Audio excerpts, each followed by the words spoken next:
Hello students, last video में हमने पढ़ा कि अमेरिकन रेवोल्यूशन का मतलब होता है क्रांति, कि भी अमेरिका में क्रांति क्यों आई, उसके पीछे क्या कारण थे।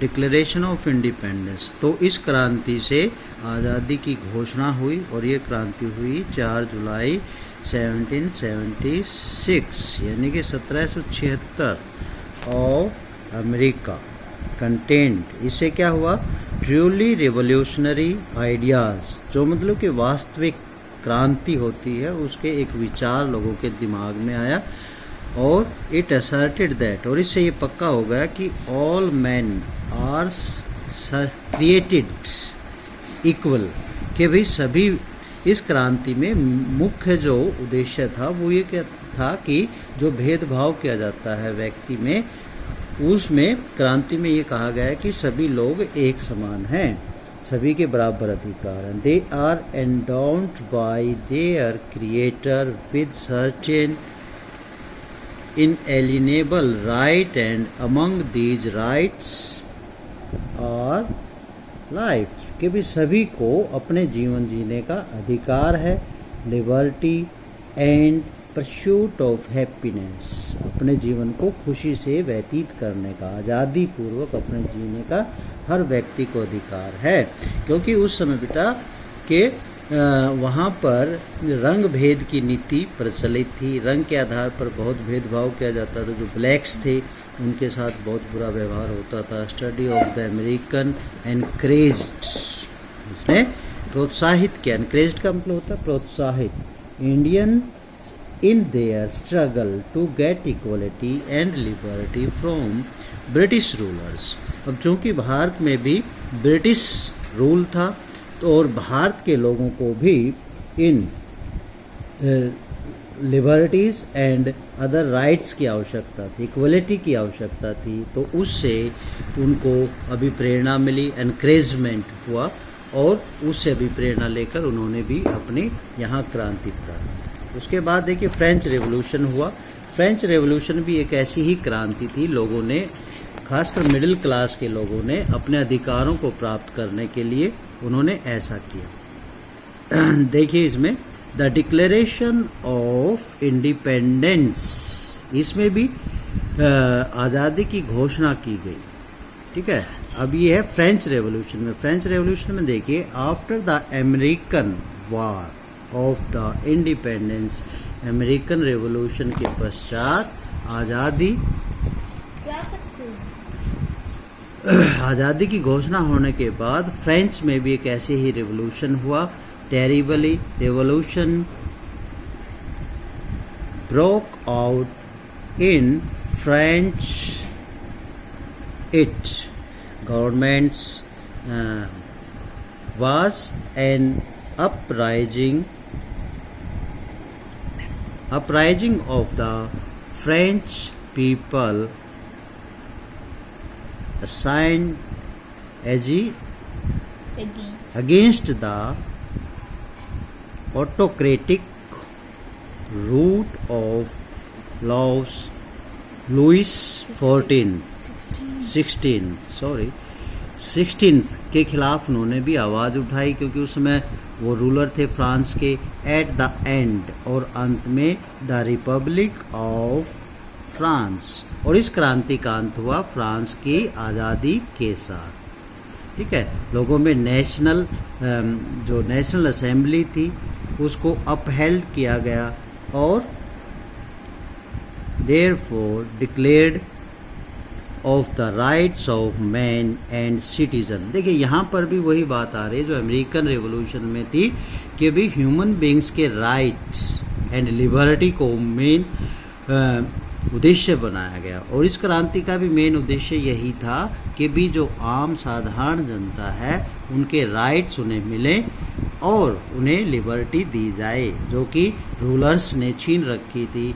और इस क्रांति के पश्चात भी वहाँ पर लोगों में लिबर्टी, इक्वलिटी एंड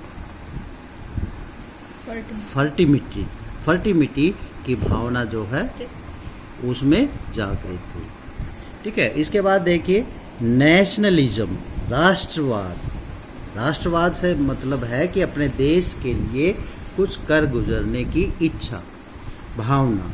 तो नेशनलिज्म बहुत बड़ा हथियार बनकर उभरा देशों को आज़ाद कराना। लोगों के दिलो दिमाग में इस भावना को बिठाया गया। American and the French revolution established democratic का मतलब होता है प्रजातांत्रिक government in these countries. America में, फ्रांस में, वहाँ पर जनतांत्रिक जो सरकारें थी उनकी स्थापना हुई। एक जनतांत्रिक सरकार, डेमोक्रेटिक गवर्नमेंट का मतलब है जो कि जनता के अधिकारों को ध्यान में रखकर देश की नीतियों को तैयार करे। फॉलोइंग देयर एग्जाम्पल, जैसे कि मोमेंट्स फॉर डेमोक्रेसी के लिए क्रांति begin in other countries of Europe से अभी प्रेरित होकर दुनिया के बाकी देशों ने भी इस तरह की क्रांतियाँ की, जैसे कि Spain, Portugal, Italy and Ireland. इन देशों ने भी डेमोक्रेटिक रेवोल्यूशंस किए। उन्होंने अपने आप को आज़ाद कराने के लिए, अपने अधिकारों को प्राप्त करने के लिए ये क्रांतियाँ शुरू की। फिर देखिए this new wave of nationalism, और इस नई लहर, वेव का मतलब होता है लहर, इस नेशनलिज्म राष्ट्रवाद की नई लहर ने, जो कि had spread all over the world, जो कि लगभग पूरे विश्व में फैल चुकी थी, इंस्पायर्ड द इंडियंस, और इस वेव से इंडियंस भी इंस्पायर हुए, अभी प्रेरित हुए, और ऑर्गेनाइज ए मूवमेंट, उन्होंने एक मूवमेंट ऑर्गेनाइज किया, एक आंदोलन का संगठन किया for freedom of their country, अपने देश को आज़ाद कराने के लिए। किसे? ब्रिटिश को, यानी कि अंग्रेजों के शासन से मुक्त पाने के लिए उन्होंने आंदोलन प्रारंभ किया, एक आंदोलन चलाया, छेड़ दिया। दस इस प्रकार वी हैव सीन दैट, हम देखते हैं कि the developments outside India had a great impact on the life of the people of our country, यानी कि हमारे देश के लोगों के जीवन का इम्पैक्ट दूसरे देशों के कारण भी हमारे देश के लोगों के जीवन पर पड़ा। तो ये जो क्रांतियाँ हमने की, देखिए इंडस्ट्रियल रेवोल्यूशन, उसके पश्चात है अमेरिकन रेवोल्यूशन, उसके पश्चात है फ्रेंच रेवोल्यूशन। इन सभी क्रांतियों के पीछे जो एम था, वो एम था लिबर्टी, राइट एंड इक्वलिटी की भावना के अधिकारों को प्राप्त करना। अमेरिका में भी इन इक्वलिटी थी, उसको प्राप्त करने के लिए फ्रांस में भी इसी कारण क्रांति हुई। और फिर उसके बाद देखिए अच्छा नेशनलिज्म की भावना, और मेन जो हथियार था इसका, वेपन जो था वो नेशनलिज्म। अमेरिका में भी लोगों में नेशनलिज्म की भावना आई, तब वो क्रांति हुई। फ्रेंच में भी ऐसे ही हुआ, और इंडिया में भी इसका रिजल्ट यही निकला, और अंततः ब्रिटिश रूलर्स को भारत छोड़कर भागना पड़ा। तो ये इम्पैक्ट हुआ किसका? इन रेवोल्यूशंस का भारत की पॉलिटिक्स पर, भारत के रूलर्स पर, और भारत के जो सिटीजन्स थे उन पर। आगे हम पढ़ेंगे क्या कि importance of dates in modern period, आधुनिक समय में डेट्स का क्या इम्पोर्टेंस है, अर्थात क्या महत्व है किसका? मॉडर्न पीरियड के, आधुनिक काल में डेट्स क्या मायने रखती है हमारे लिए, क्या महत्व रखती है। जैसे कि पहले our history was associated mainly with fixed dates, हमारी जो हिस्ट्री थी उसमें फिक्स्ड डेट होती थी, यानी कि फिक्स्ड डेट से संबंधित। हिस्ट्री का मतलब ही डेट से ही लगाया जाता था। हिस्ट्री कहने का मायने कि भी तारीखों को याद करना, तारीख कौन सी घटना कब हुई, कौन सा राजा कब राजा बना, कौन सा व्यक्ति के किस राजा के यहाँ कितने बच्चों ने जन्म दिया, कब उसकी शादी हुई, कब उसका जो क्रियाएं हुई, उन सभी को डेट्स के द्वारा याद रखा जाता है। Such as when was the battle of Plassey fought, जैसे कि हम जानते हैं कि प्लासी फोर्ट कब हुई? When was the subsidiary alliance. और इसी तरह का एक एग्जाम्पल है कि सब्सिडरी अलायंस कब हुआ? Introduced when was the Congress founded. और कांग्रेस की स्थापना कब हुई? When did the partition of Bengal take place. और पार्टीशन बंगाल का विभाजन कब हुआ? ठीक है ना। सहायक सब्सिडरी अलायंस का मतलब सहायक संधि कब हुई? ठीक है। तो ये सभी प्रमुख जो घटनाएं थी, चाहे वो पार्टीशन था, चाहे वो समझौता था, और चाहे किसी राजनीतिक दल की स्थापना, उनकी स्थापना दिवस से ही उनकी पहचान है। हम आज भी उनको याद करते हैं कि भी कांग्रेस की स्थापना कब हुई? 1885। आज भी उस तारीख से उसको याद रखा जाता है।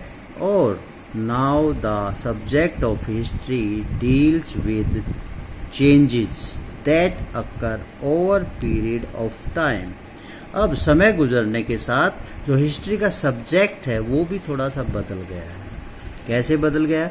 There are events that happened over a period. एक पीरियड के दौरान, टाइम पीरियड के दौरान जो इवेंट्स घटित हुए और उस समय के दौरान, and not on one single date. वो केवल एक डेट नहीं है, बहुत सारी डेट, एक डेट में बहुत सारी इवेंट्स जो घटित हुए हैं। एग्जाम्पल के तौर पे देखिए, when was the British rule established, कि भी ब्रिटिश रूल की स्थापना कब हुई?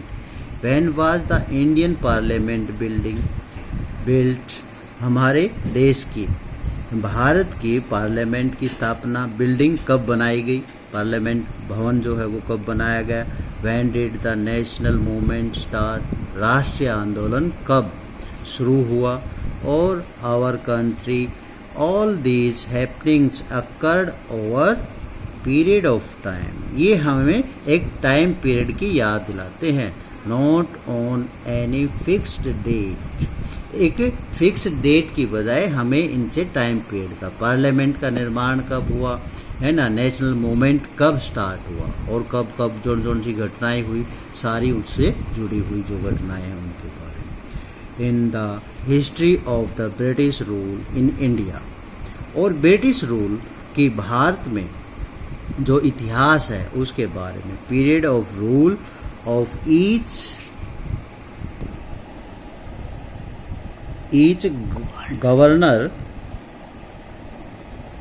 governs all victory from Warren Hastings to Lord Mountbatten. Warren Hastings was the first governor and the Lord Mountbatten was the last governor of India.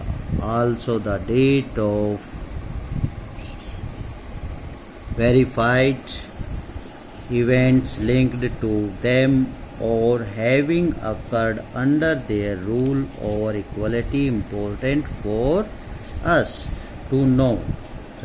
Example के तौर पे parliament settlement of, संसदीय समझौता और Bengal was introduced by lord Curzon, यानी कि बंगाल का जो विभाजन हुआ लॉर्ड कर्जन के टाइम में 1905 में हुआ, और बाय लॉर्ड कॉर्नवालिस।